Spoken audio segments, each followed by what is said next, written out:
Hi guys, my name is Raver7X and I'm gonna continue the review of Olympic Kid again. So I don't want to waste that much time, so I'll just get started. We have been putting up signs asking for help finding our lost pig ever since.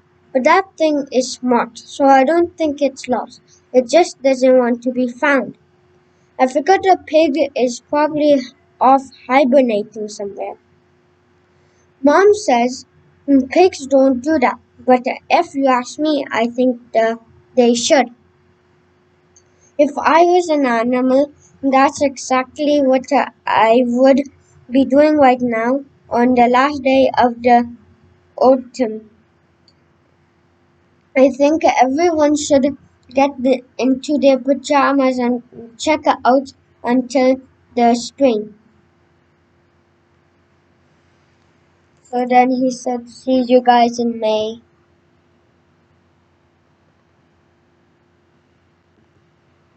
When I was younger, I actually tried to hibernate, but it didn't work.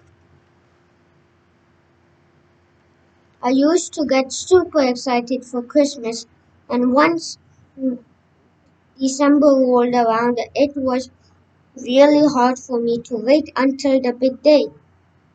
So one year, on December 1st, I told my parents I was gonna go to sleep and get and that they shouldn't wake me up until Christmas morning.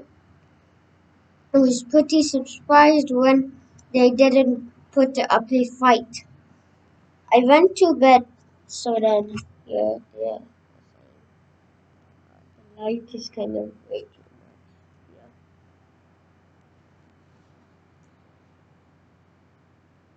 I went to bed that night, but I only slept until 1:30 p.m.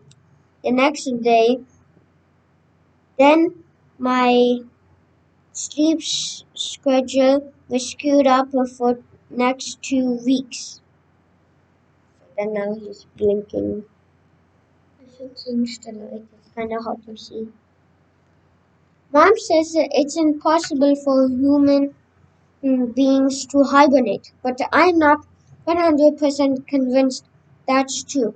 There's this group of wild kids who live in the woods, and everyone calls them the Mingos. You never see the Mingos in the winter, and when they make their first appearance in the spring, they look like they just woke up. So if they're not hibernating, I don't know what they are doing all winter. The rest of us normal people have to grind it out and deal with the cold weather.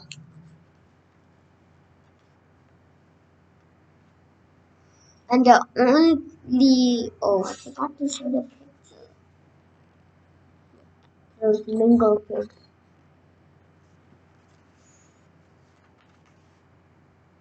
And the only way to do that is to stay inside as much as possible and keep warm. When we got back from our trip a few weeks ago, there was a package on our front step. It was a Christmas gift from Aunt Dorothy. And when we opened it was it to there and when we opened it there was a giant blanket inside. That thing was amazing.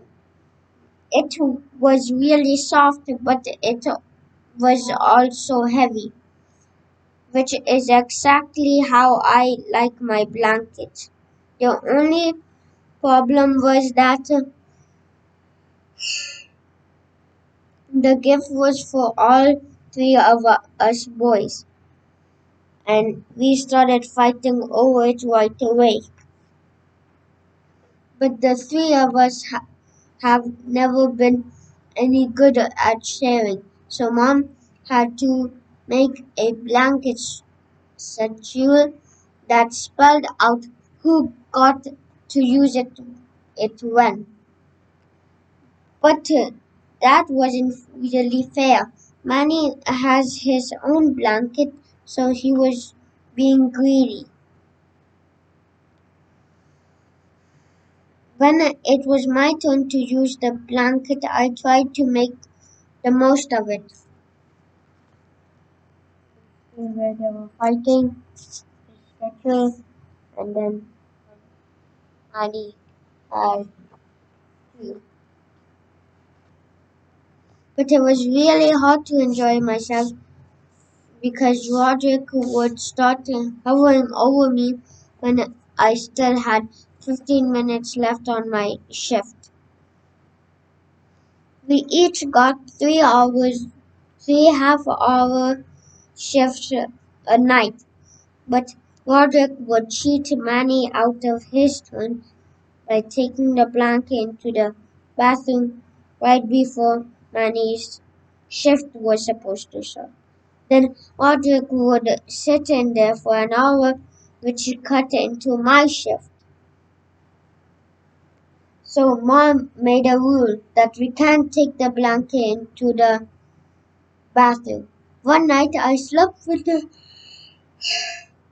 blanket in my room, and Roderick complained because he wanted to use it while he ate breakfast.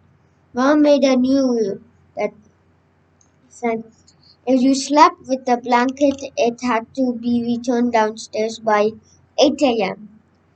By the end of the first week, there were so many rules that Mom had to put them all in a manual, which ended up being something like 25 pages long.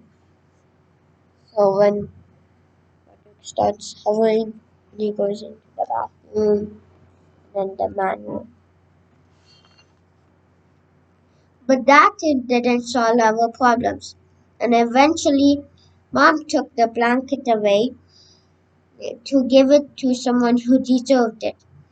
She said it was our fault we couldn't have something nice because we didn't know how to share. Grown-ups are always talking about how great sharing is, but personally, I think it's overrated. And if I ever get enough money, I'm gonna build a big castle for myself, and there's gonna be a big heavy blanket in every room. When I woke up this morning, it was below freezing outside. I was relieved that it actually felt like winter again. But when Mom told me I had to wear the thermal underwear to school, I thought maybe global warming isn't such a bad thing after all. I hate wearing thermal underwear because it's uncomfortable and I feel ridiculous wearing it. Thermal underwear looks cool when it's on the mannequin at the mall, but when I put it on, I just look like a retired superhero. The mannequins at the mall are always super buff, and that makes guys like me who can spend 3 hours in the gym every day look bad. This is the thermal wear, and then when he wears it, this is when they got scolded, and then the big cuss.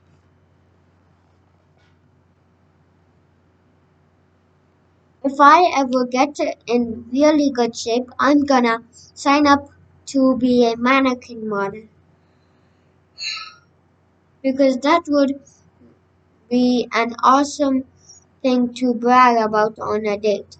Recognize that body that you're saying. The mannequins you see at the sports store are always in athlete poses, and it looks like I would be hard to stay in that position while someone sculpts you, and that's just too much effort for a job that should be easy and run sculpts. So basically now we are done with 10 pages. So basically now, since I was thinking that we could do like start with 10 pages, and then the next video 20, and then the next video 10, the next video 20.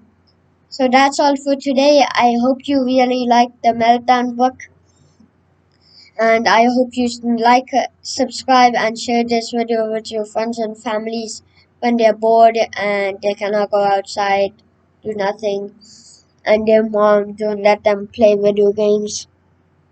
Just tell them, and then you say, "Can I at least read on YouTube?" Then she will ask, then your mom or dad will ask, like, "Why? Like, how will you?" And you will say that Rainbow 7X is reading the Diary of a Wimpy in the Meltdown, so I really want to listen. So that's all for today. I hope that you liked the video. Bye.